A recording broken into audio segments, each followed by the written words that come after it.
guys, welcome back to my video. Video kali ini udah episode ke-5. Aku bakalan ngejelasin tentang sistem reproduksi pada ikan. Jadi, jangan kemana-mana. Tonton terus video aku ya. Nah, teman-teman pasti udah sering banget dengar kata reproduksi. Reproduksi merupakan kemampuan individu menghasilkan keturunan sebagai upaya untuk melestarikan jenis atau kelompoknya. Meskipun tidak semua individu mampu menghasilkan keturunan, tapi setidaknya reproduksi berlangsung pada sebagian besar individu yang hidup di permukaan bumi. Nah, berbicara reproduksi, ikan dibedakan menjadi dua jenis, yaitu ikan jantan dan betina. Tapi teman-teman, ada istilah hermafrodit.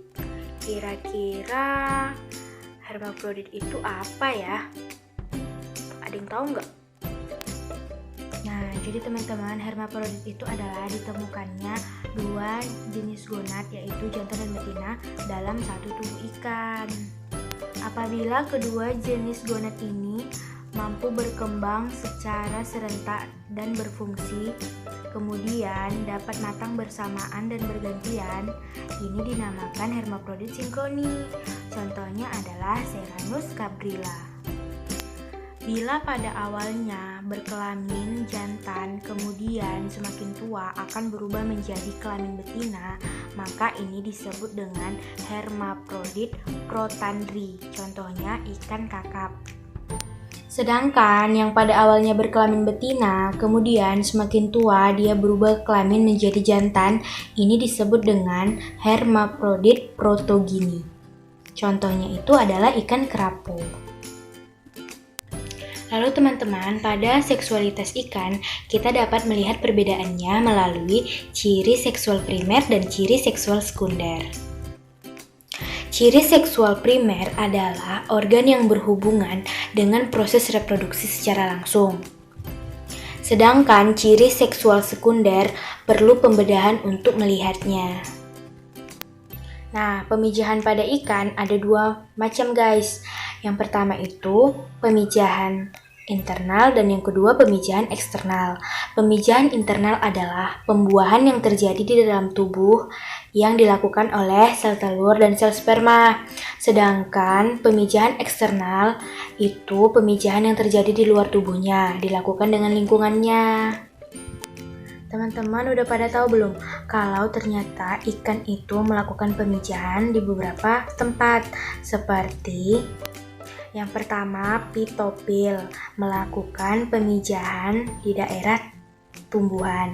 Yang kedua, litopil melakukan pemijahan di perairan yang berbatu. Yang ketiga, samopil melakukan pemijahan pada daerah yang berpasir. Yang keempat, ostracopil melakukan pemijahan pada cangkang yang sudah mati. Yang kelima, pelagopil melakukan pemijahan pada kolom air di perairan terbuka. Dan lagi-lagi guys, ternyata ikan juga melakukan pemijahannya itu berdasarkan daerah pemijahannya. Bukannya sama aja ya? Ternyata beda guys. Ikan melakukan pemijahan berdasarkan daerahnya itu terbagi menjadi 4. Yang pertama itu anadromos, catadromos, protodromos, dan oceanodromos. Nah, kalau anadromos itu ikan yang hidup di perairan laut dan melakukan pemijahannya di daerah hulu sungai.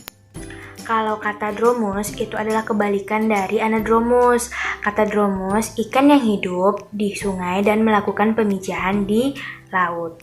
Nah, kalau protodromos itu ikan yang hidup di perairan tawar dan melakukan pemijahan juga di perairan tawar.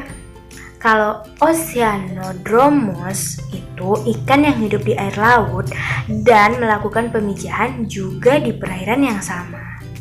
Dan pembahasan tentang sistem reproduksi ikan sampai di sini dulu ya. Semoga pembahasan singkat ini menambah pengetahuan dan wawasan bagi teman-teman semua. Mohon maaf atas segala kesalahan dan kekurangan. And thanks for watching. See you, bye-bye.